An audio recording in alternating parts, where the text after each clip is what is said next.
দোস্ত, অনুরোধ করছি, ছেলেরা, বাবারা প্রত্যেকেই নিজের দিকে নজর দেন, স্ত্রী সন্তানের দিকে নজর দেন, ইমান আমলের দিকে নজর দেন। খাট পালং আর সোফা ফার্নিচার দিয়ে আপনার জীবনের সার্থকতা না।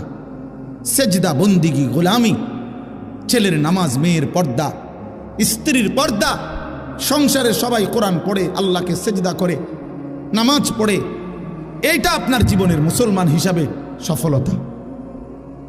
সফলতা।